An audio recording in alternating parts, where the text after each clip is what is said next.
The morning sun barely touched the dusty main street of Centralia, Kansas, when Beatrice Kelly realized she had exactly $3.20 to last her and her niece through the month of August, 1881. She stood in front of the general store window, her worn dress hanging loose on her frame, counting the coins in her palm for the third time as if the numbers might miraculously change.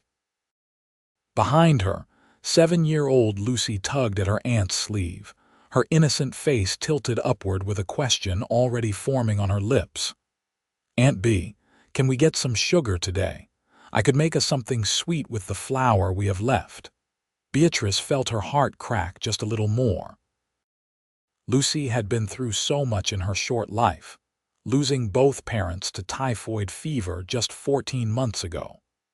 Beatrice had taken the girl in without hesitation, but loving someone and providing for them were two entirely different challenges. She smoothed Lucy's dark hair back from her forehead and managed what she hoped was a reassuring smile. "We will see what we can manage, sweetheart. Let us see what we absolutely need first." The truth was far grimmer than Beatrice wanted to admit. They lived in a single room above the old livery stable, a space the owner let them have because he pitied them. Beatrice took in mending when she could find it, washed clothes for the hotel, and did whatever odd jobs came her way. But work for women was scarce and poorly paid, and she was competing with other desperate souls in a town that barely had enough prosperity to go around. She stepped into the general store, the bell above the door announcing their arrival.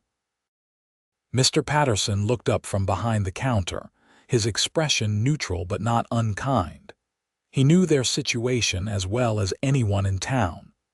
Beatrice had been forced to ask for credit more than once, and she still owed him nearly $4 from previous purchases. "Morning, Miss Kelly," he said, his voice even. "What can I do for you today?" "Just some cornmeal and maybe a little bacon if the price is right," Beatrice said, keeping her voice steady despite the humiliation that burned in her chest. She hated this, hated being poor, hated that Lucy had to wear dresses 2 sizes too small and shoes that pinched her growing feet. Mr. Patterson nodded and began measuring out the cornmeal. As he worked, the door opened again, and Beatrice felt rather than saw someone enter. The air seemed to shift, and she glanced over her shoulder to see a tall man in a clean shirt and well-made boots. He removed his hat as he entered, revealing sandy brown hair and a face weathered by sun and wind but not unkind. His eyes were a striking blue-gray, the color of storm clouds over the prairie. "Morning, Ethan," Mr. Patterson called out cheerfully, his demeanor brightening considerably. "Got that order ready for you in the back." "Much appreciated, George," the man replied, his voice deep and warm. He nodded politely to Beatrice and Lucy before following Mr. Patterson toward the back room. Lucy tugged at Beatrice's sleeve again. "Who is that?" she whispered. "I do not know, child. Mind your manners and do not stare." But Beatrice found herself curious despite her better judgment. The man called Ethan carried himself with quiet confidence, and his clothes, while practical, were of good quality. Not a rich man, perhaps, but certainly comfortable. She forced herself to look away, focusing instead on the meager supplies Mr. Patterson was wrapping for her. When she counted out her precious coins on the counter, Mr. Patterson gave her a sympathetic look. "That bacon you wanted would be another 60 cents, Miss Kelly." "I understand. This will do for now." She gathered the small package, her cheeks burning with shame that never seemed to fade no matter how many times she went through this ritual. As she turned to leave, Lucy trailing behind her, the tall man emerged from the back room with Mr. Patterson, who was directing 2 boys to load crates onto a wagon outside. The man's eyes met Beatrice's for just a moment, and she saw something there, recognition perhaps, or understanding. Then the moment passed, and she was out the door, back into the dusty Kansas sunshine. The heat was already building, promising another scorching afternoon. Beatrice and Lucy made their way back toward the livery stable, passing the hotel, the saloon, the sheriff's office, all the buildings that made up their small town. Centralia was not much to look at, just another prairie town trying to survive, but it was all they had. Their room above the stable was stifling, the air thick and still. Beatrice set their package on the small table that served as their primary furniture along with 2 chairs and the narrow bed they shared. She had a few dresses hanging on pegs driven into the wall, a wash basin, and Lucy's small collection of belongings in a wooden crate. It was not much, but Beatrice kept it clean and tried to make it feel like a home. "Can I go down and see the horses?" Lucy asked, already moving toward the door. The child loved animals, found comfort in them that the harsh human world often failed to provide. "Stay out of Mr. Brennan's way if he is working," Beatrice cautioned, "and do not go wandering off." Lucy disappeared down the narrow stairs, and Beatrice sank into one of the chairs, allowing herself a moment of despair. She was 24 years old, and this was her life. She had once had dreams, had once imagined marriage and children of her own, a home with a garden and curtains in the windows. But her parents had died when she was 19, leaving her to care for her younger sister Margaret. Then Margaret had married Thomas Preston, and they had Lucy, and for a while things seemed brighter.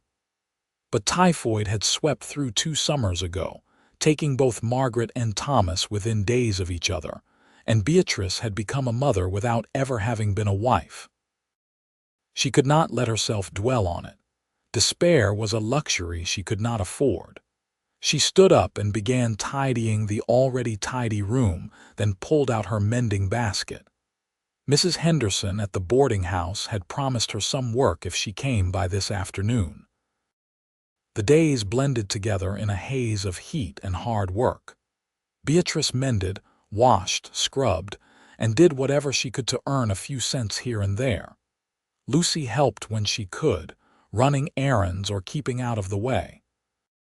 They ate their small meals and tried not to think about how hungry they still were afterward. It was nearly a week later when Beatrice saw the tall man again.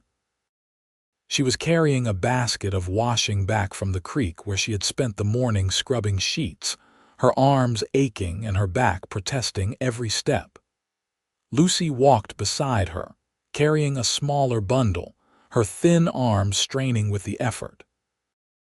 "Aunt Bee, I need to rest," Lucy said, her voice small. Beatrice immediately set down her basket. "Of course, sweetheart. I am sorry. I should have stopped sooner." They sat in the shade of a cottonwood tree, and Beatrice pulled out the canteen of water they had brought with them. As Lucy drank, Beatrice heard the sound of a horse approaching. She looked up to see the man called Ethan riding toward them on a handsome bay gelding. He slowed as he drew near, then stopped altogether. "Afternoon, madam," he said, touching the brim of his hat.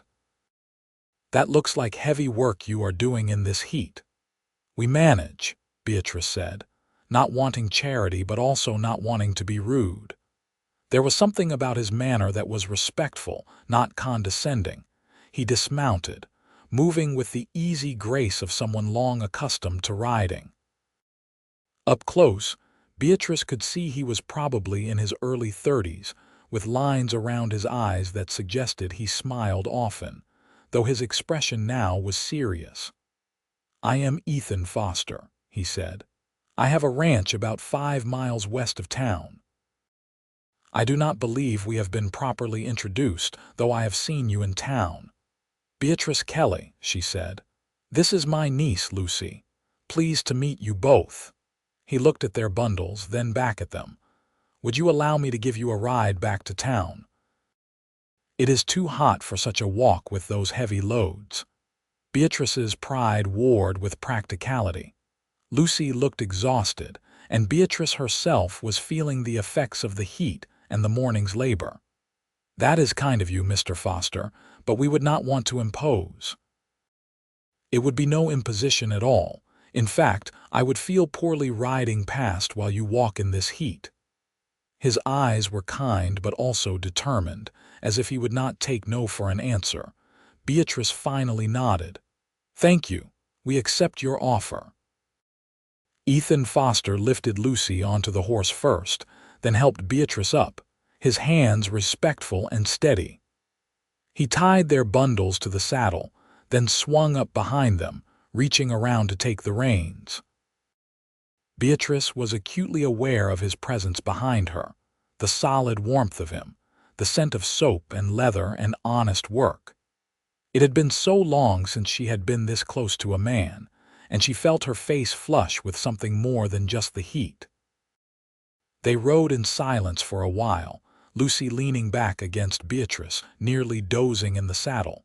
Finally, Ethan spoke. "I hope you will forgive me if this is too forward, Miss Kelly, but I have heard around town that you are raising your niece on your own. That must be difficult." "We do what we must," Beatrice said, her voice carefully neutral.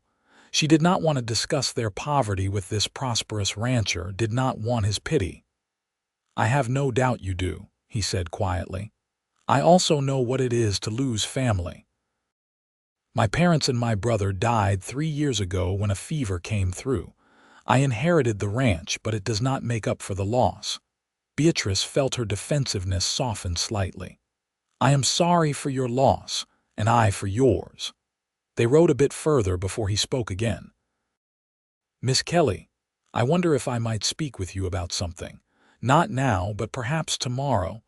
I could come by in the afternoon if that would be convenient." Beatrice felt a flutter of alarm. What could this man possibly want to discuss with her? "I suppose that would be acceptable. We live above the livery stable." "I know," he said simply.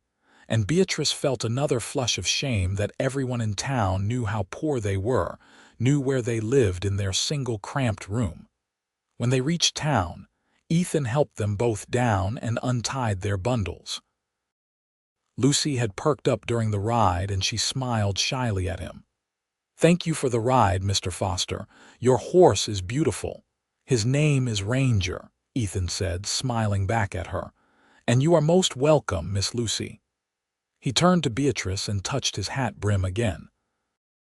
"Until tomorrow, Miss Kelly." Beatrice watched him ride away, her mind spinning with questions. What could he possibly want to discuss with her? She gathered up their washing and headed for the hotel to deliver the clean sheets, Lucy following quietly behind. That night as they lay in bed, Lucy whispered in the darkness, "Mr. Foster seems nice." "He does," Beatrice agreed cautiously. "Do you think he might want to be our friend?" Beatrice felt tears prick at her eyes. Lucy was so hungry for kindness, for connection beyond the desperate struggle that made up their daily life. "I do not know, sweetheart. Try to sleep now." But Beatrice lay awake long into the night, wondering what the next day would bring, hardly daring to hope for anything but unable to stop her mind from imagining possibilities. The next afternoon, Beatrice waited nervously, having tidied their small room as best she could and changed into her only other dress, which was only marginally less worn than her everyday one. Lucy sat on the bed, swinging her legs and humming to herself, seemingly unconcerned about their impending visitor. When the knock came, Beatrice's heart jumped. She opened the door to find Ethan Foster standing there, hat in hand, looking as nervous as she felt. "Miss Kelly. Thank you for agreeing to see me. Please come in." She stepped aside, acutely aware of how shabby their room must look to him, how bare and poor. But if Ethan noticed, his face showed nothing but polite interest. "Hello again, Miss Lucy," he said, nodding to the girl. "Hello, Mr. Foster." Ethan turned back to Beatrice, and she gestured to one of the chairs. She sat in the other while Lucy remained on the bed, watching with wide eyes. Ethan seemed to be gathering his thoughts, turning his hat in his hands. "Miss Kelly, I am going to be direct because I believe that is the most respectful approach," he began. "I am aware of your situation, and I want you to know that I have given this considerable thought over the past several days. I have a large house on my ranch, far too large for one man. I also have work that needs doing, work that I believe you could do if you were willing. I would like to offer you and Lucy a place to live and honest employment." Beatrice stared at him, her mind struggling to process what he was saying. "I do not understand. What sort of work?" "I need someone to manage my household," he said. "Cooking, cleaning, mending, the sorts of things that I have been doing poorly for myself or paying others to come out from town to do. I would also like someone to help me with record keeping for the ranch. I have let the books get into something of a state, and I understand you can read and write and cipher." "I can," Beatrice said slowly. "My father believed in education, and he taught both me and my sister. But Mr. Foster, you do not know me. Why would you offer this?" Ethan met her eyes steadily. "Because I need the help, and you need the work. It seems like an arrangement that could benefit us both. You and Lucy would have your own rooms in the house, and I would pay you fair wages on top of providing room and board. You would have security, and I would have a well-run household." It sounded too good to be true, and Beatrice felt suspicion rise in her chest. "Mr. Foster, forgive me for being blunt, but what do you truly want from this arrangement?" Men do not typically offer charity to women without expecting something in return. His face flushed, but he held her gaze. "I understand your concern, Miss Kelly, and I respect your caution. I give you my word as a Christian and a gentleman that I am offering employment, nothing more. You would be my housekeeper, and our arrangement would be entirely proper. If it would make you more comfortable, I can speak to Reverend Matthews and have him vouch for my character." Beatrice studied his face, trying to read the truth there. She saw sincerity in those storm cloud eyes, saw what looked like genuine respect, and beneath her suspicion she felt a desperate hope beginning to bloom. A home, real work, security for Lucy. "Can I think about this?" she asked finally. "Of course. Take all the time you need." He stood to leave, then paused. "Miss Kelly, I know you do not know me and you have no reason to trust me, but I promise you my offer is genuine and honorable. I hope you will consider it." After he left, Lucy bounced on the bed with excitement. "Aunt Bee, are we going to go live on a ranch?" "With horses? Can I have my own room, perhaps?" Beatrice said, still trying to process everything. "I need to think about it carefully, Lucy. It is a big decision." But even as she said it, she knew what her answer would be. She could not afford pride when Lucy's well-being was at stake. If Ethan Foster was offering them a genuine chance at a better life, she would be a fool to refuse it out of stubbornness or fear. That evening, she walked to the church and asked to speak with Reverend Matthews. The elderly minister received her kindly and listened to her questions about Ethan Foster. "Ethan is a good man, Miss Kelly," the Reverend said firmly. "He was devoted to his family, and their loss hit him hard. He works his ranch honestly and treats his hired hands fairly. He comes to church most Sundays and gives generously to help those in need. If he has made you an honorable offer, I would encourage you to trust him. You could do far worse, and frankly, you need the help he is offering." The Reverend's words, though frank, gave Beatrice the assurance she needed. That night, she prayed for guidance and wisdom, and the next morning she sent word to Ethan Foster that she accepted his offer. 2 days later they moved to the ranch. Ethan arrived with a wagon, helped them load their few belongings, and drove them out across the prairie. Lucy chattered excitedly the entire way, asking endless questions about the ranch, the animals, and everything else that crossed her mind. Ethan answered patiently, his voice warm with amusement. Beatrice sat quietly, watching the landscape roll by, feeling as if she had stepped into a dream. The grasslands stretched endlessly, dotted here and there with cattle bearing Ethan's brand. In the distance, she could see the ranch house, and as they drew closer, her breath caught. It was a beautiful home, built of wood with a wide porch that wrapped around two sides. It was painted white and had real glass windows and a solid roof. Behind it stood a large barn, a bunkhouse for the ranch hands, and several other outbuildings. It looked prosperous and well-maintained, a working ranch that was clearly successful. "It is lovely," Beatrice said softly. "My father built it when he first claimed this land," Ethan said. "It was his dream to create something lasting. I have tried to honor that by taking good care of it." He helped them down from the wagon and led them inside.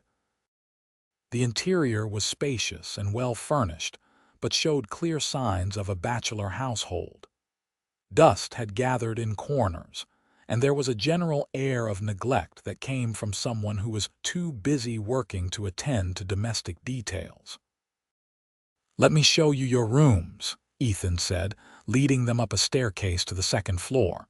He opened a door to reveal a large bedroom with a real bed, a dresser, a washstand, and a window that looked out over the prairie. "This would be yours, Miss Kelly." Beatrice could only stare. She had not slept in a room this nice since her parents had been alive. The bed had a real mattress and was covered with a quilt that, while faded, was still beautiful. "And Lucy," Ethan said, opening another door, "this room was my brother's when he was young. I thought you might like it." Lucy gasped with delight. The room was smaller but still generous by her standards, with a bed, a small desk, and shelves built into the wall. "My own room," she breathed. "Aunt Bee, my very own room." Ethan smiled at her joy, and Beatrice felt tears threatening again. "Mr. Foster, this is far more than I expected. I do not know what to say." "Say you will make yourselves at home," he replied simply. "Take today to settle in and rest. Tomorrow will be soon enough to discuss the work arrangements." He showed them where everything was: the kitchen, the pantry well stocked with supplies, the washroom, the parlor with its comfortable furniture. Then he excused himself, saying he had work to attend to in the barn, and left them to explore their new home. Beatrice and Lucy spent the rest of the day unpacking their meager belongings and marveling at their changed circumstances. That evening, Beatrice prepared a meal in the large kitchen, which was far better equipped than anywhere she had cooked before. She made biscuits and fried salt pork and beans, and when she called Ethan in for supper, they sat together at the large table in the dining room. "This is delicious, Miss Kelly," Ethan said after his first bite. "Far better than anything I have managed to make for myself." Lucy was attacking her food with enthusiasm, eating more than Beatrice had seen her eat in months. The child was already looking happier, the drawn look around her eyes beginning to ease. "Tell me about your ranch, Mr. Foster," Beatrice said, wanting to understand the work that supported this place. "How many cattle do you run?" Ethan seemed pleased by her interest and began explaining his operation. He had about 300 head of cattle, several horses, and land that stretched for miles. He employed 4 ranch hands who lived in the bunkhouse and helped with the daily work of running the ranch. He sold beef to buyers who came through Centralia and also had contracts with suppliers further east. As he talked, Beatrice found herself drawn to his passion for his work, the way his face animated when he discussed the ranch. He clearly loved this life and was proud of what he had built, or rather, what he was maintaining and improving from what his father had started. After dinner, Lucy began to yawn, and Beatrice sent her up to bed. When she returned to the kitchen to clean up, she found Ethan had already begun washing the dishes. "You do not need to do that," she protested. "That is part of what you are paying me for." "Tonight, let me help," he said. "Tomorrow you can start your duties properly. Tonight, just accept that you are home. Home." The words settled over Beatrice like a warm blanket. She picked up a towel and began drying the dishes he washed, working in companionable silence. When they finished, Ethan bid her good night and headed outside, explaining that he often spent his evenings checking on the stock and making sure everything was secure for the night. Beatrice climbed the stairs to her beautiful room and changed into her nightgown. She knelt beside the bed and prayed, thanking God for this unexpected blessing and asking for the wisdom to handle it well. Then she lay down in the comfortable bed and stared at the ceiling, hardly able to believe this was real. The next morning, Beatrice woke before dawn as she always did and made her way down to the kitchen. She found coffee and set it to boil, then began preparing a proper breakfast. Eggs from the henhouse she had discovered yesterday, bacon, fresh biscuits, and gravy. She was just setting everything on the table when Ethan came in from outside, his face already showing the signs of early morning work. "Good morning, Miss Kelly," he said, looking at the spread with appreciation. "This looks wonderful." "Good morning, Mr. Foster. Please sit and eat while it is hot. I will go wake Lucy."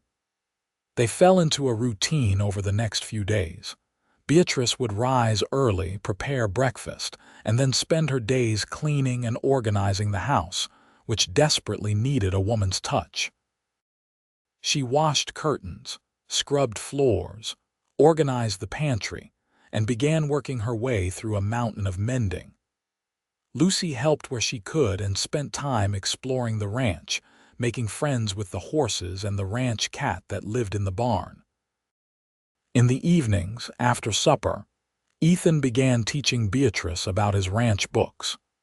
They would sit together at the desk in his study while he explained his accounting system, which was disorganized at best.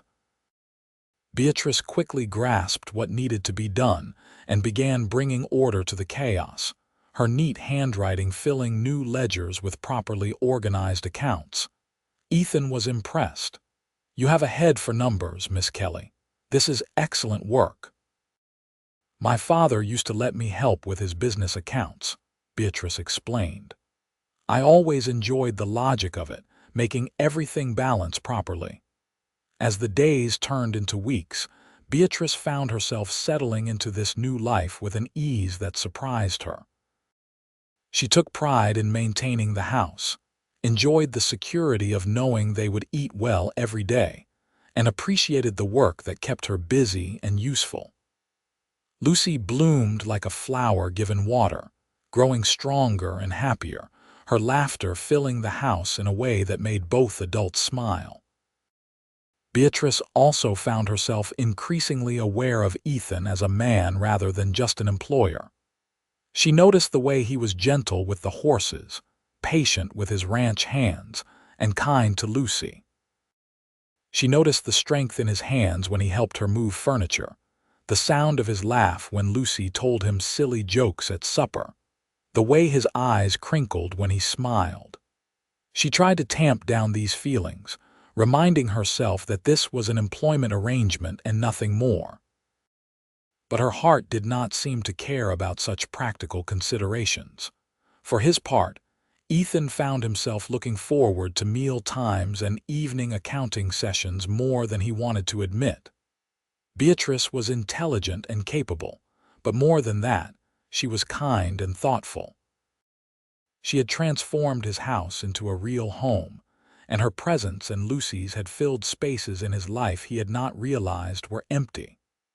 He caught himself watching her as she worked, admiring the graceful way she moved, the small smile that touched her lips when she was pleased with something. He reminded himself sternly that she was his employee, that she was there out of necessity, not choice, that he had no right to think of her as anything more than his housekeeper. But his heart did not seem to care about such practical considerations either. One evening in early September, after Lucy had gone to bed, Beatrice and Ethan sat in the study working on the books. A storm was rolling in from the west, and they could hear the distant rumble of thunder. Beatrice was concentrating on a particularly complex column of numbers when lightning flashed, bright enough to light up the room, followed immediately by a crack of thunder so loud it made her jump. "That was close," Ethan said, moving to the window to look out. "This is going to be a strong one." The rain began then, suddenly and heavily, drumming against the roof and windows. Beatrice stood and joined him at the window, watching the storm unleash itself on the prairie. There was something primal and beautiful about it, the raw power of nature on display. "I love storms," she said softly. "They make me feel small but also connected to something larger than myself." "I know what you mean," Ethan replied, his voice equally quiet. He was very aware of her standing beside him, close enough that he could smell the lavender soap she used. He turned slightly to look at her and found her already looking at him. For a long moment, they simply stood there, the air between them charged with something that had nothing to do with the storm outside. Ethan broke the moment first, stepping back and clearing his throat. "I should check on the stock, make sure everything is secure." "In this storm," Beatrice protested, "you will be soaked in seconds. I have weathered worse." He grabbed his coat and hat from the hooks by the door and headed out into the deluge. Beatrice stood at the window, watching his shadowy form move toward the barn, and hugged herself against a sudden chill that had nothing to do with the temperature. Something was growing between them, something neither of them had planned, but that seemed inevitable nonetheless. The question was what, if anything, either of them would do about it. The storm lasted through the night, and when morning came, the world looked washed clean and new. Beatrice discovered that a section of the back porch roof had sprung a leak, and she spent the morning mopping up water and setting out buckets. Ethan came in at noon, muddy and tired, reporting that they had lost a section of fence and one of the cows had gotten herself stuck in a gully, but overall, they had come through relatively unscathed. "You look exhausted," Beatrice said. "Sit down and I will fix you something to eat."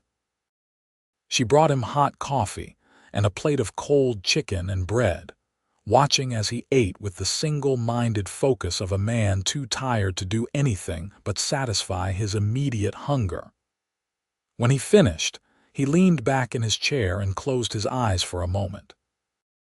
"Mr. Foster, why do you not rest for a while?" Beatrice suggested gently. "The work will still be there in a few hours." "I suppose I could," he admitted, "though I hate to waste daylight." "It is not wasting if you need it," she said firmly. "Go on now, I will make sure no one disturbs you." He smiled at her bossiness, so different from her usual careful deference. "Yes, madam." He pushed himself up from the chair and headed for the stairs. "Thank you, Beatrice." It was the first time he had used her given name, and she felt a warm flutter in her chest. "You are welcome, Ethan." His first name felt strange on her tongue, intimate and right all at once. After he disappeared upstairs, she stood in the kitchen for a long moment, pressing her hand to her heart and trying to steady herself. This was dangerous territory they were entering, but she could no more stop her growing feelings than she could stop the sun from rising. Lucy came in from outside, her boots muddy. "Aunt Bee, there are so many puddles. Can I go play in them?" "Change into your old dress first, and stay where I can see you from the window," Beatrice instructed. She watched as Lucy ran outside in her play clothes and began splashing joyfully through the mud puddles. The sight made her smile. This was the childhood Lucy deserved, with space to run and play, with enough food in her belly, with security and safety. Whatever else happened, Beatrice was grateful for that. That evening at supper, Ethan seemed more rested and the conversation flowed easily between them. Lucy told them all about the new calf she had seen in the pasture, and Ethan promised to take her to see it up close the next day. After the meal, instead of going straight to the study, they all sat on the porch watching the sunset paint the sky in shades of gold and pink. "I never get tired of this view," Ethan said quietly. "No matter how hard the day has been, watching the sun set over the prairie always makes it better." "It is beautiful," Beatrice agreed. Lucy was leaning against her, growing drowsy in the cooling evening air. "Different from town. More open, more peaceful." "Do you miss town at all?" Ethan asked, then seemed to hesitate. "Or were you happy to leave?" Beatrice considered the question honestly. "I do not miss our room above the livery stable, if that is what you are asking. But I miss the feeling of being independent, even if we were barely scraping by. It is strange to be so dependent on someone else's generosity." "It is not generosity," Ethan said firmly. "You earn every cent I pay you and more. This house has never looked better, the books are finally in order, and I eat better than I have in 3 years. You are not a charity case, Beatrice. You are a valued employee and, if I may be so bold, a friend." Beatrice felt her throat tighten with emotion. "Thank you for saying that. It means more than you know." They sat in comfortable silence as the last light faded from the sky. Lucy was fully asleep now, and Beatrice gently shook her awake. "Come on, sweetheart, time for bed." After Lucy was tucked in, Beatrice returned downstairs to find Ethan still on the porch, now sitting in one of the rocking chairs. Without thinking too much about it, she sat in the chair beside him. "I hope I am not keeping you from your work," she said. "The work will keep," he replied. "Sometimes it is good to just sit and be still." They rocked gently, the rhythmic creak of the chairs mixing with the sounds of the night, crickets, a distant coyote, the soft lowing of cattle. Beatrice felt a contentment she had not known in years, a sense of being exactly where she was supposed to be. "Can I ask you something personal?" Ethan said after a while. "You do not have to answer if you would rather not."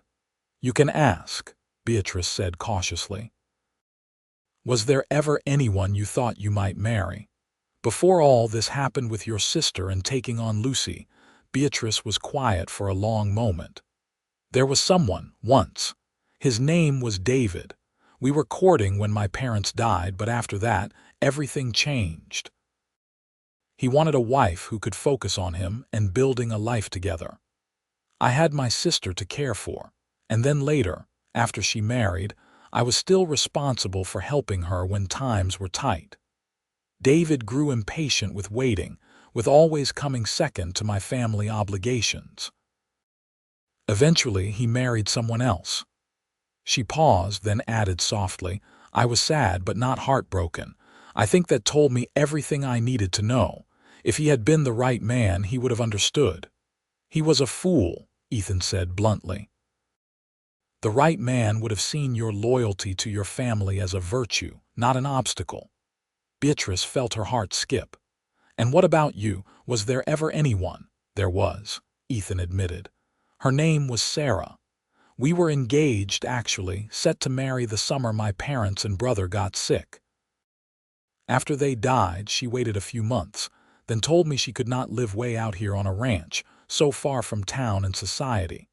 She wanted a life in Wichita or Kansas City, somewhere with culture and excitement. She broke it off and moved away within the year." "I am sorry," Beatrice said quietly. "That must have been difficult." "It was at the time," Ethan agreed. "But looking back, I think we wanted different things from life. I love this land, this work. I could never be happy living in a city surrounded by buildings and crowds. She would have been miserable here, and eventually we would have been miserable together." "It sounds like we both had fortunate escapes," Beatrice said, trying to lighten the mood. Ethan laughed. "I suppose that is one way to look at it." He turned to look at her in the darkness. "Though I confess, I find myself grateful that things worked out the way they did.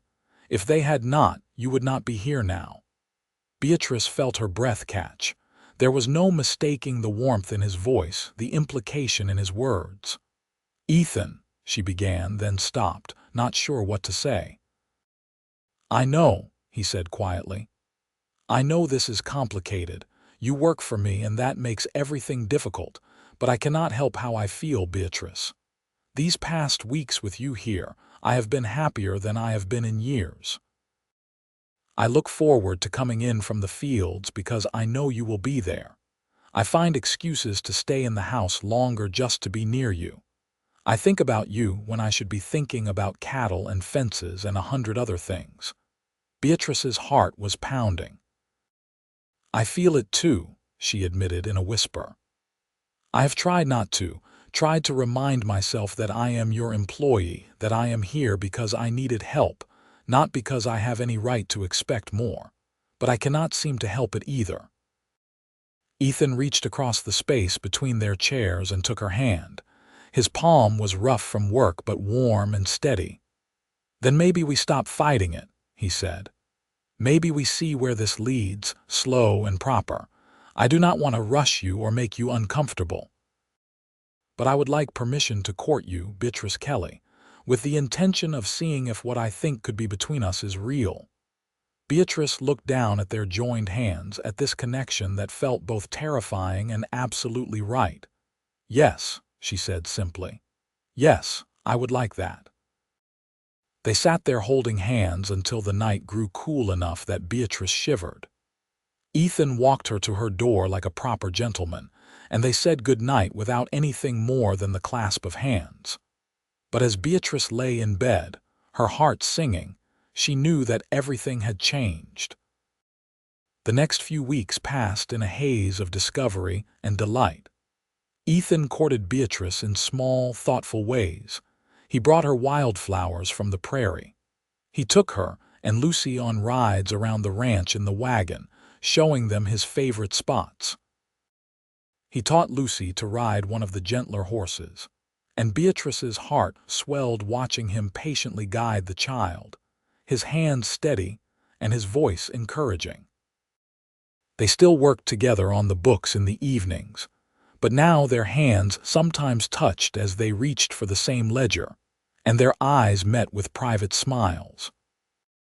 They sat together on the porch after Lucy went to bed, talking about everything and nothing, sharing their thoughts and dreams and fears. Beatrice learned that Ethan wanted to expand his ranch, maybe add some sheep to diversify his income. She learned that he had never been further east than Kansas City, but that he dreamed of seeing the ocean someday.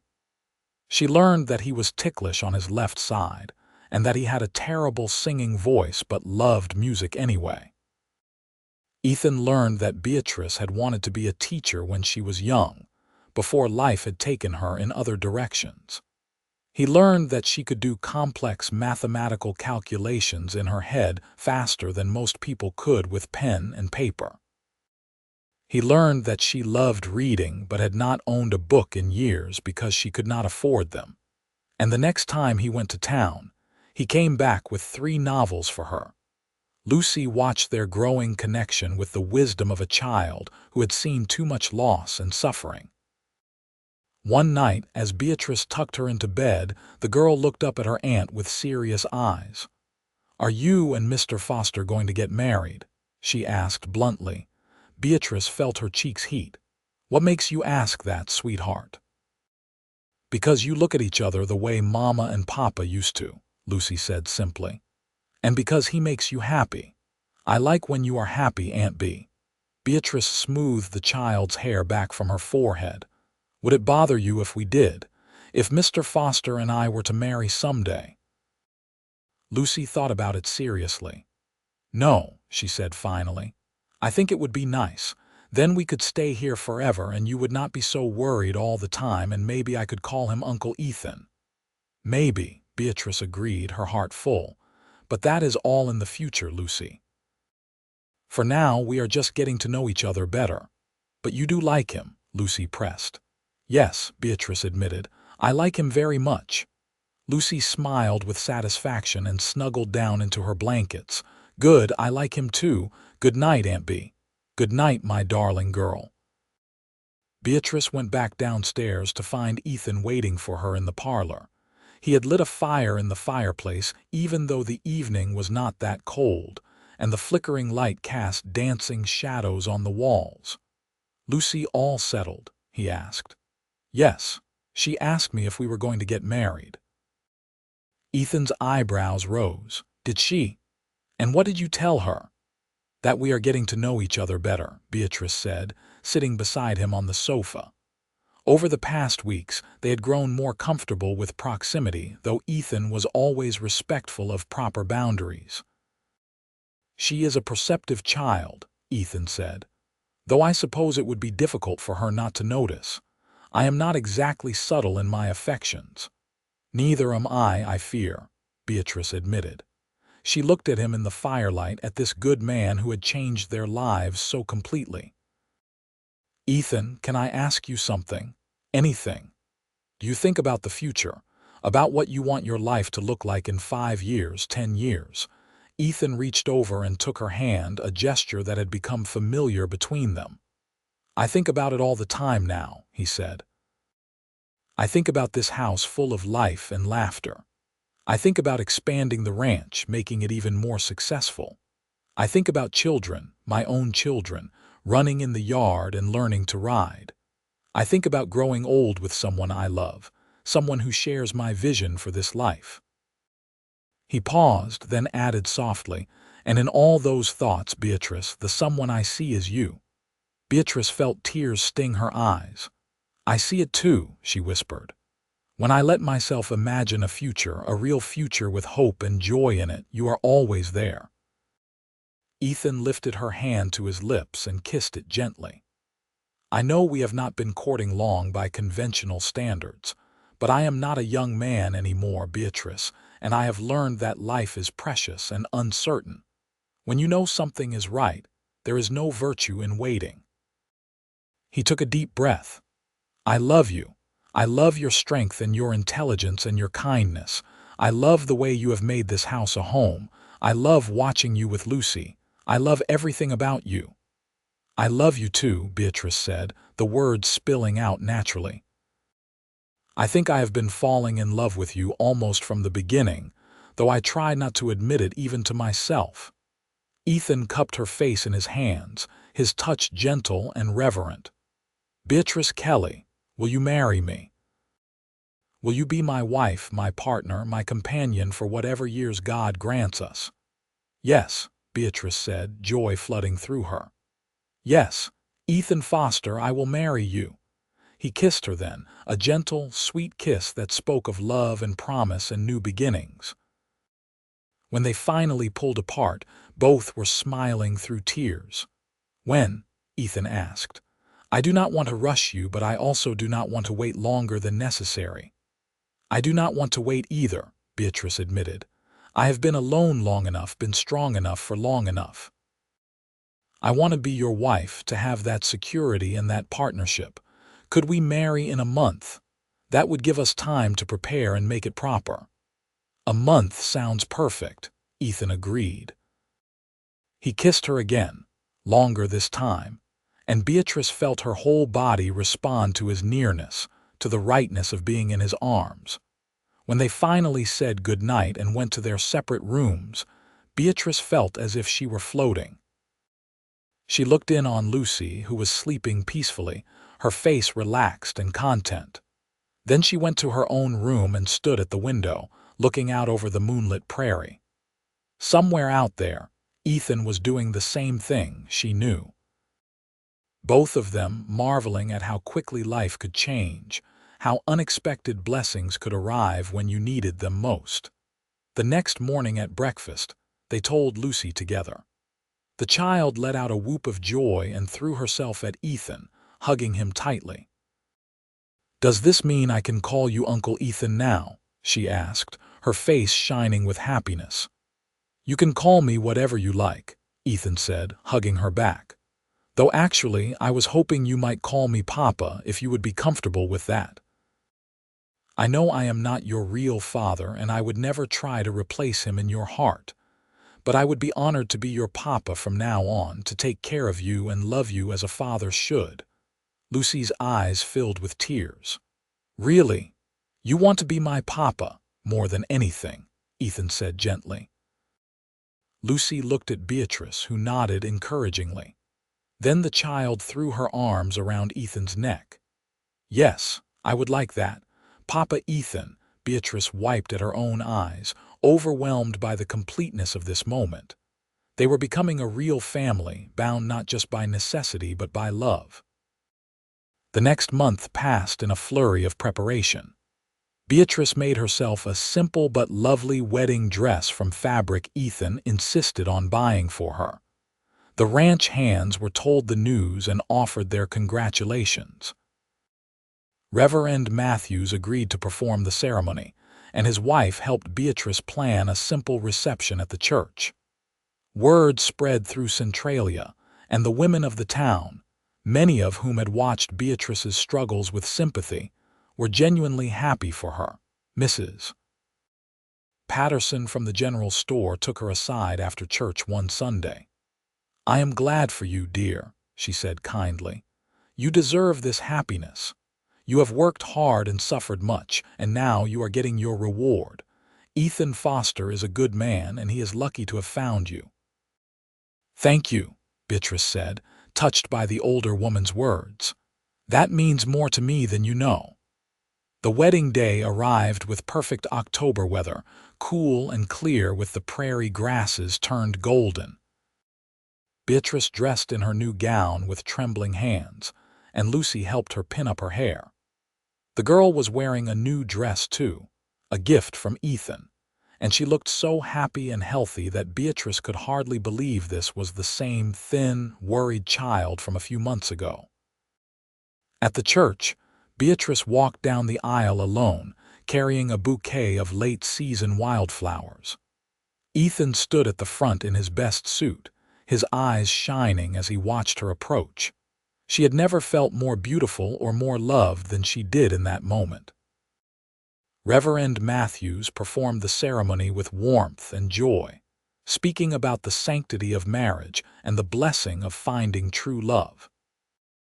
When Ethan slipped the gold ring onto her finger and promised to love and honor her all the days of his life, Beatrice felt as if her heart might burst from happiness. And when she made her own vows, promising to be his faithful wife through whatever joys and sorrows lay ahead, she meant every word with her whole being. "You may kiss your bride," Reverend Matthews said with a smile, and Ethan did, holding her close as if she were precious and fragile and infinitely valuable. The reception was simple but joyful. The church ladies had prepared food, and there was music and dancing. Lucy stayed close to Beatrice most of the time, clearly not wanting to be too far from her aunt on this important day. But she also danced with Ethan, giggling as he swung her around to the music. As the sun began to set, Ethan and Beatrice said their goodbyes and climbed into the wagon for the ride home. Lucy was staying with the Reverend and his wife for the night, giving the newly married couple some privacy.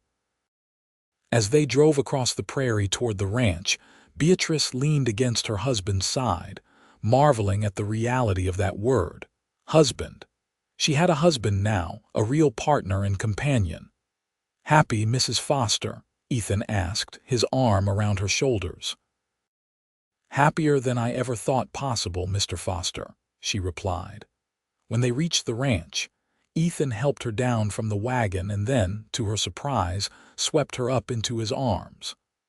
"I believe there is a tradition about carrying the bride over the threshold," he said with a grin. Beatrice laughed and held on to him as he carried her into the house. He set her down gently in the parlor, and for a moment they just looked at each other, suddenly shy despite all their weeks of courtship. "I love you," Ethan said simply. "I will spend the rest of my life trying to make you happy." "You already make me happy," Beatrice replied, "just by being you." He kissed her then, deeper and more passionate than the chaste kisses they had shared before. Beatrice responded with equal passion, all the love and desire she had been keeping carefully controlled now flowing freely. This was her husband, her partner, and they had every right to express their love fully. That night, they consummated their marriage with tenderness and joy, discovering each other and delighting in the physical expression of the love they felt. Beatrice had been nervous, but Ethan was patient and gentle, and their coming together felt like the natural completion of something that had been building since that first moment she had seen him in the general store. Afterward, lying in Ethan's arms in the bed they would now share every night, Beatrice felt a peace so profound it brought tears to her eyes. She was safe. She was loved. She had a home, a husband, and a family. After so many years of struggle and fear and uncertainty, she finally had everything she had dreamed of and more. "What are you thinking?"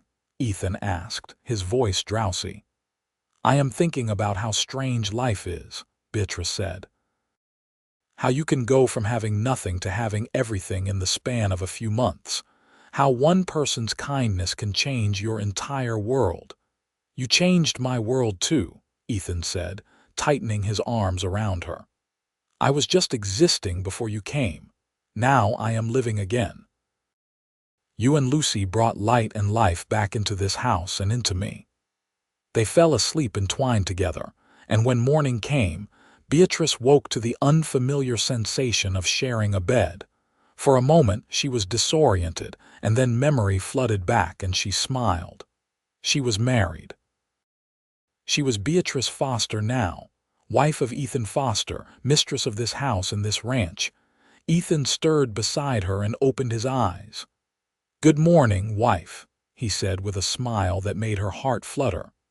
"Good morning, husband," she replied, testing out the word and finding she loved it. They rose and dressed, stealing kisses and touches, delighting in this new freedom to be affectionate. Downstairs, Beatrice made breakfast while Ethan did his morning chores, and when he came back in, they ate together at the table that felt different now, more intimate. After breakfast, they drove into town to collect Lucy. The girl ran out to meet them, chattering excitedly about her sleepover with the Reverend's children. On the way home, she sat between them on the wagon seat, and Beatrice thought about how complete this felt, the three of them together. Life settled into a new rhythm. Beatrice still managed the household and kept the books, but now she did so as mistress of the house rather than as hired help. It was a subtle shift but important. She made decisions about household purchases, about menu planning, about when to hire extra help for big jobs. She was Ethan's partner in truth, and he consulted with her on ranch matters, valuing her opinion and her mind. Lucy thrived in their care, growing stronger and healthier every day.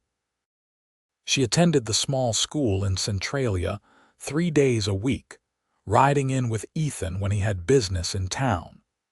She made friends among the other ranch children and seemed to have left behind the worried, frightened child she had been. She called Ethan Papa without hesitation now, and she clearly adored him. Winter came to the Kansas prairie, bringing cold winds and occasional snow. The ranch slowed down as it always did in winter. The cattle hunkered down in sheltered areas. The work focused on basic maintenance and care. Beatrice loved the cozy evenings when the three of them would sit by the fire, Ethan reading the newspaper, Lucy working on her schoolwork, and Beatrice mending or knitting. She was knitting a lot these days because she had a secret she was keeping until she was absolutely certain. But by January, she could no longer deny the signs. She was expecting a baby, due sometime in late summer.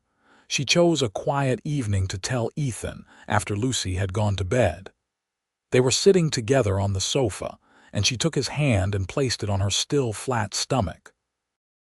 "Ethan," she said softly, "I have something to tell you." He looked at her, reading something in her expression. "What is it? We are going to have a baby. In August, I think." For a moment, Ethan just stared at her, his face unreadable. Then suddenly he was smiling, a huge grin that transformed his whole face. "A baby! Truly, truly," Beatrice confirmed, relief flooding through her. She had been almost certain he would be happy, but there had been a small fear that it was too soon, that he might not want this yet. Ethan pulled her into his arms, holding her tight. "Beatrice, that is wonderful, amazing. I am so happy I can barely breathe." He pulled back to look at her, his eyes shining. "Are you all right? Do you feel well? Do you need anything?" "I am fine," she assured him, laughing at his sudden concern. "Perfectly healthy. Just a little tired sometimes, but that is normal." "We will have to make sure you rest more," Ethan said, already planning. "And we should tell Lucy soon. She will be so excited to be a big sister." They told Lucy a few days later, and as predicted, the child was thrilled. "A baby! I am going to be a big sister. Can I help take care of it? Can I hold it? When will it be here?" "Not until summer," Beatrice said, laughing at her enthusiasm. "So you will have to be patient." The winter months passed, and Beatrice's body began to change as the baby grew. Ethan was endlessly solicitous, always making sure she was comfortable, not working too hard, eating enough. His concern was touching, if sometimes a bit overwhelming. Spring came early that year, and with it the busy season on the ranch.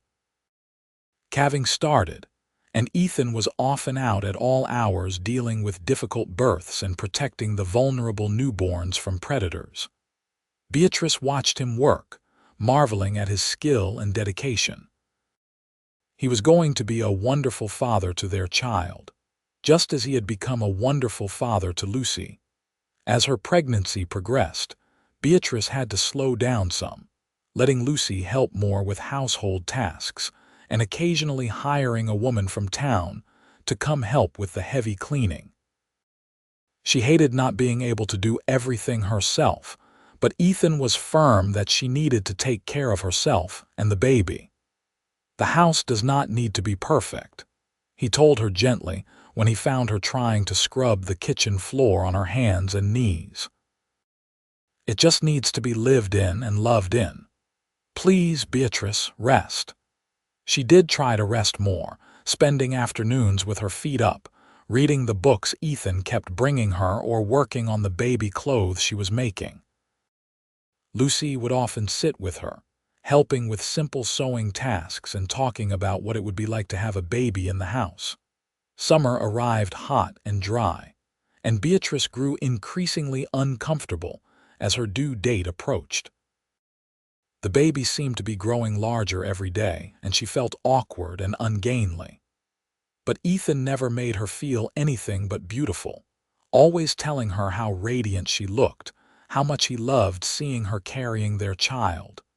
In mid-August, on a sweltering afternoon, Beatrice's labor began.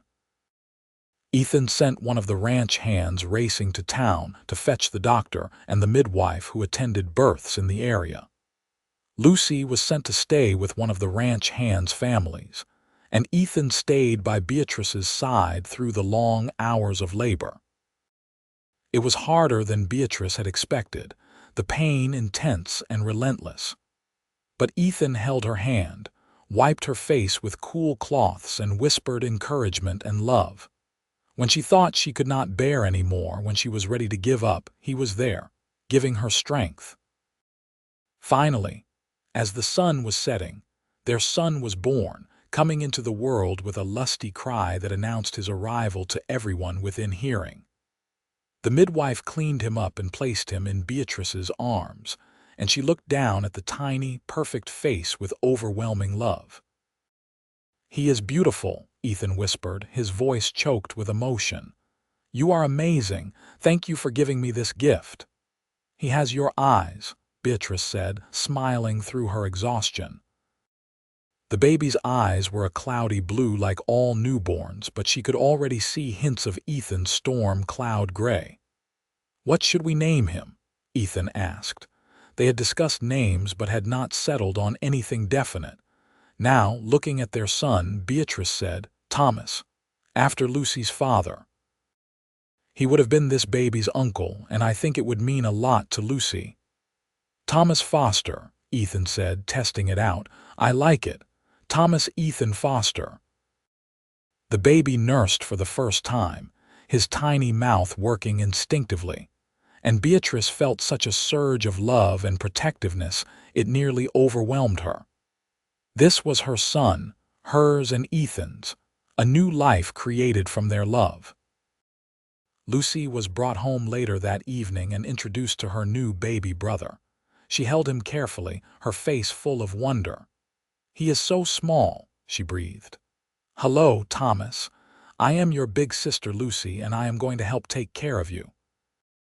The next weeks were exhausting and wonderful in equal measure. Thomas was a good baby, but he still needed constant care. Beatrice was up several times each night nursing him, and she spent much of her days feeding him, changing him, and trying to snatch moments of sleep when she could. Ethan helped as much as he could, taking over all of Lucy's care, managing the household, and even learning to change diapers, though he was comically inept at first. Lucy helped too, fetching things Beatrice needed and entertaining the baby with silly faces when he was fussy. As the weeks turned into months, Thomas grew and developed his own personality. He was a happy baby, quick to smile, and he clearly adored his big sister. Lucy took her role seriously, always making sure he had his favorite blanket, singing to him when he cried, and reporting to Beatrice and Ethan about every small milestone. By the time Thomas was 6 months old, the household had settled into a comfortable routine. Beatrice had recovered from the birth and was back to managing the house, though with help now that she had a baby to care for. Ethan's ranch continued to prosper, and he had hired another ranch hand to help with the expanding operation. One evening in early spring, after both children were asleep, Beatrice and Ethan sat together on the porch, watching the stars come out. It had been nearly 2 years since that day Beatrice had stood counting coins outside the general store, wondering how she and Lucy would survive. So much had changed since then, so much had happened. "You ever think about those early days?" Beatrice asked. "When we first met, all the time," Ethan admitted. "I think about how close I came to not offering you the job, how I second-guessed myself, worried you would think I had improper motives." "I am glad you did it anyway," Beatrice said. "I am glad you took the risk. So am I." Ethan took her hand, a gesture that had become as natural as breathing between them. "You have made me happier than I ever thought possible, Beatrice. You and Lucy and Thomas, you are everything to me." "You are everything to us too," Beatrice replied. "I love you, Ethan Foster.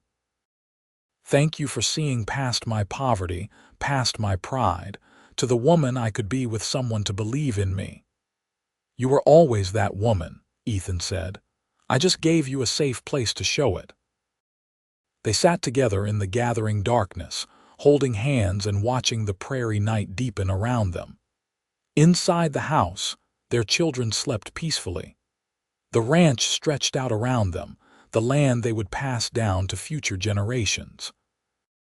This was their life, built on love and trust and the courage to reach out for happiness even when it seemed impossible. The years continued to pass, each one bringing its own joys and challenges. Lucy grew into a bright, capable young woman, taking on more responsibilities on the ranch and eventually deciding she wanted to become a teacher like her aunt had once dreamed of being. Ethan and Beatrice supported her ambitions, proud of the woman she was becoming. Thomas grew into a sturdy boy who loved everything about ranch life. He followed his father everywhere, learning about cattle and horses and the land. He was good with animals, patient and gentle, and Ethan knew the ranch would be in capable hands when Thomas grew up. When Thomas was 4, Beatrice found herself pregnant again. This time, she knew what to expect, and the pregnancy seemed easier even though she was older now. In the spring of 1886, they welcomed a daughter, Elizabeth Rose, whom they called Ellie. She had Beatrice's dark hair and a temperament as sunny as a summer day. Lucy, now 15 and practically an adult herself, doted on her baby sister. Thomas, at 4, was less interested in babies than in horses, but he still kissed Ellie's head and said he would protect her always. The house was full and busy and loud, everything a home should be. Beatrice often stopped in the middle of her day to simply look around and marvel at her life. She thought about that desperate woman she had been, scared and poor and trying so hard to provide for her orphaned niece. She thought about the man who had seen her worth when she could barely see it herself. Sometimes, lying in bed at night with Ethan's arms around her and the sounds of their sleeping children drifting through the house, she would thank God for bringing them together, for giving her this abundant life she had never imagined possible. As the 1880s drew to a close, the Foster Ranch was one of the most successful in the county. Ethan had expanded the operation significantly, and they now employed half a dozen full-time ranch hands. Beatrice managed not just the household but also the business side of the ranch, her head for numbers proving invaluable as they grew. They were prosperous, but they never forgot what it was like to struggle, and they were known for their generosity to those in need. Lucy finished her schooling and went off to a teacher's college in Topeka, writing home regularly and coming back during summers to help on the ranch. She had grown into a beautiful, intelligent young woman, and Beatrice was fiercely proud of her. Thomas was 8 now, capable and hardworking, spending every spare moment with the animals. He had inherited his father's love of the land and his mother's quick mind. Beatrice sometimes watched him working alongside Ethan and felt her heart swell with love and pride. Ellie was 4, a bright spark of joy who kept everyone on their toes with her energy and curiosity. She adored her big brother and followed him around constantly, much to his alternating amusement and exasperation. One evening in the fall of 1889, after the children were in bed, Beatrice and Ethan sat together in the study. He was working on some paperwork while she mended one of Thomas's shirts that had torn during his adventures that day. The comfortable silence was broken when Ethan set down his pen and looked at her. "Beatrice, do you remember when I first asked you to marry me, how I said I did not want to wait because life is uncertain and precious?" "I remember," she said, setting aside her mending. "I am glad we did not wait," he said. "These past 8 years with you have been the best of my life. Building this ranch together, raising our children, sharing every day and every night. It is more than I ever hoped for." "It has been the best years of my life too," Beatrice said softly. "Sometimes I can hardly believe this is my life, that I get to wake up every morning next to you, that I have these beautiful children, this home. I feel blessed beyond measure." Ethan stood and crossed to her, pulling her to her feet and into his arms. "I love you, Beatrice Foster. Just as much today as the day I married you. More even, because now I know you in ways I could not have imagined then. You are my partner, my lover, my best friend. And you are mine," Beatrice said, standing on her toes to kiss him. "I love you, Ethan. Thank you for everything you have given me." "Thank you for saying yes," he replied. "Thank you for taking a chance on me." "It was the best decision I ever made," Beatrice said firmly.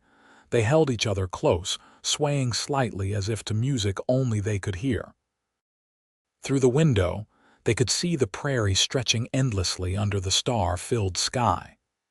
It was the same view Beatrice had looked at that first night on the ranch, when everything was new and uncertain and frightening. Now it was familiar and beloved, the view from home. Life continued its steady rhythm. Seasons changed, children grew, the ranch prospered.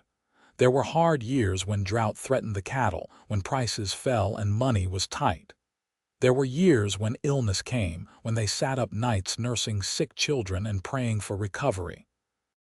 But they faced everything together, Beatrice and Ethan, drawing strength from each other and from the deep love that had grown between them. Lucy came home from college and took a teaching position at the school in Centralia. She met a young lawyer named Andrew who was setting up practice in town, and they began courting. Beatrice watched her niece fall in love with joy and a touch of bittersweet nostalgia, remembering her own courtship with Ethan. When Lucy and Andrew married in 1892, it was a grand celebration. Lucy was radiant in her wedding dress, and Andrew looked at her with such obvious love and devotion that Beatrice felt tears of happiness streaming down her face. Lucy was getting her happy ending too, her own love story to add to the family's history. Lucy and Andrew settled in Centralia, and soon they were expecting their own child. When Lucy gave birth to a daughter in 1893, she named her Margaret, after her mother, and asked Beatrice to be the baby's godmother. Beatrice held her great niece and felt the circle of life completing itself. Margaret's mother had been her sister, and now Margaret's daughter would carry on the name and the legacy. Thomas continued to grow, becoming more like his father every day. At 14, he was nearly as tall as Ethan and just as capable around the ranch. He had his father's serious demeanor, but also his mother's quick wit. Beatrice knew he would make some lucky girl very happy someday, but for now, he was content with horses and cattle.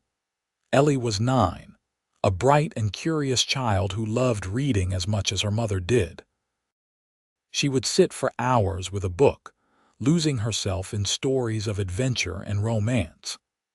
But she was also practical, helping with household tasks and showing an early aptitude for the business side of ranching that made both her parents smile. In 1894, Beatrice discovered she was pregnant once more, a surprise at age 37 but not an unwelcome one. Ethan was thrilled, though also concerned given her age.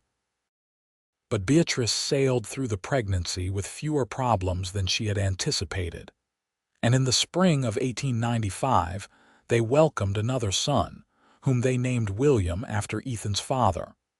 Will was a calm, peaceful baby, quite different from his energetic siblings. Thomas, now 15, was surprisingly tender with his new baby brother. Ellie took to her role as big sister with enthusiasm, constantly wanting to help care for Will. The house was full and happy once more. Beatrice sometimes felt tired, her body not quite as resilient as it had been when Thomas was born.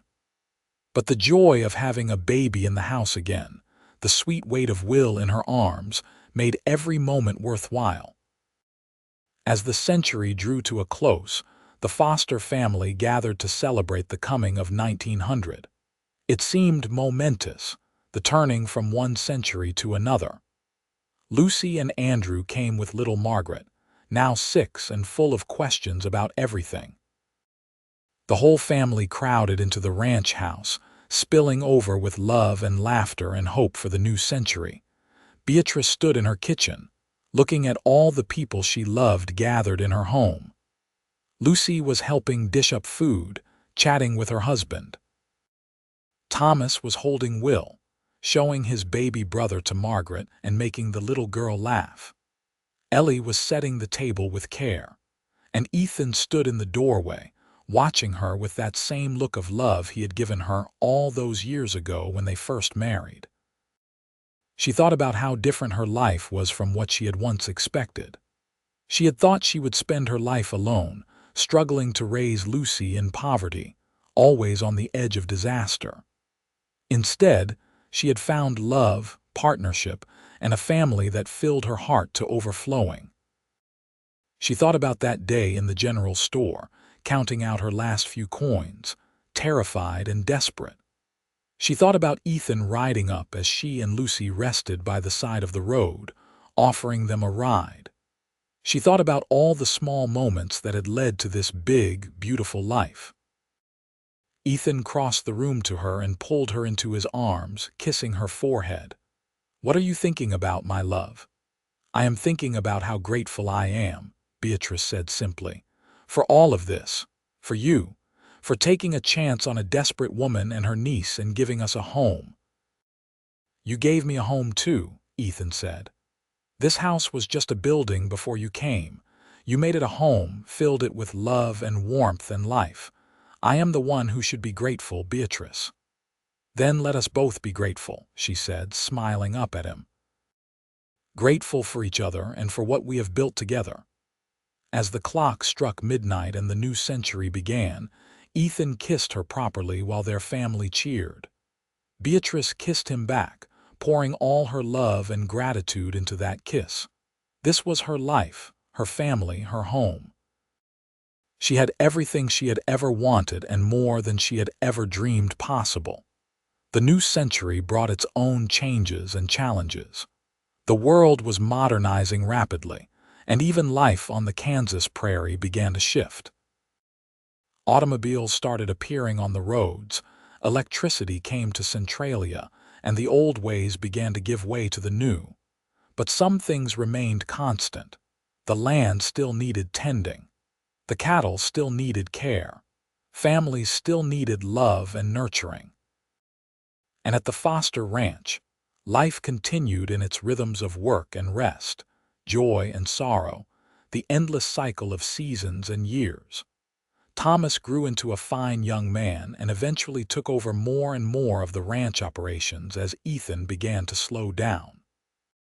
At 25, Thomas married a local girl named Sarah, and they built a house on the ranch property, starting their own family while still being part of the larger Foster clan. Ellie went off to school in Topeka, as Lucy had before her, but she studied business rather than teaching. She came back to the ranch and became Thomas's partner in managing the business side of operations, her sharp mind and head for numbers making the ranch more profitable than ever. Will grew up in a household full of love and plenty, never knowing the poverty and struggle that had marked his mother's early life with Lucy. But Beatrice made sure all her children understood the value of hard work, of compassion for those less fortunate, of never taking their blessings for granted. As Beatrice and Ethan moved into their 50s and then their 60s, they gradually handed over more responsibility to the younger generation. They remained active and involved, but they also took time to simply enjoy each other and the life they had built. They would sit on the porch in the evenings, now both with gray in their hair and lines etched by years of sun and laughter and love. They would hold hands and watch the sunsets that still painted the prairie in breathtaking colors. And they would talk about everything and nothing, comfortable in the deep knowledge of each other that came from decades of partnership. Lucy remained close, visiting often with her family. She was a grandmother herself now, and watching her with her grandchildren made Beatrice marvel at the passage of time. The frightened 7-year-old she had taken in was now a mature woman with her own full life, but Beatrice could still see glimpses of that little girl in Lucy's smile. In 1915, Beatrice and Ethan celebrated their 35th wedding anniversary. Their children and grandchildren gathered for a big party at the ranch. There was music and dancing and an abundance of food. Speeches were made, and many toasts were raised to the couple who had built such a strong foundation for their family. As the celebration wound down and people began to leave, Beatrice and Ethan stood together on the porch, waving goodbye. When the last wagon pulled away, they sank into their rocking chairs with matching sighs. 35 years, Ethan said wonderingly. Where did the time go? Into living, Beatrice replied. Into building this life, raising our children, loving each other. Would you do it again? Ethan asked. If you could go back to that day when I offered you the job, Knowing everything that would come after, would you still say yes? Beatrice reached for his hand. In a heartbeat, she said firmly. Every joy, every sorrow, every moment has been worth it because I got to share it with you. I love you, Beatrice Foster, Ethan said. I have loved you for 35 years, and I will love you for whatever time we have left. And I love you, Ethan Foster, Beatrice replied. You saved my life when you gave us a home, but more than that, you gave me a life worth living. You gave me love and partnership and a family.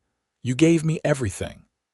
They sat together as the stars came out, holding hands just as they had done countless times over the decades. The prairie wind whispered through the grass, carrying the scent of earth and growing things. From inside the house came the sound of their youngest grandchild playing piano, the music drifting out into the night. This was their legacy, not just the successful ranch or the prosperous family business, but the love they had shared and passed down to the next generation. It was in the way Thomas treated his wife, in the way Ellie conducted her business with integrity, in the way Will had grown into a gentle and kind young man. It was in Lucy's happy marriage and in her children and grandchildren. It had all started with an act of generosity, with Ethan seeing a woman and child in need and offering them a home. But it had grown into so much more than that. It had become a love story for the ages, a partnership that had weathered every storm and celebrated every triumph together. As they sat there under the vast Kansas sky, Beatrice thought about that desperate woman she had been, standing outside the general store with her last few coins.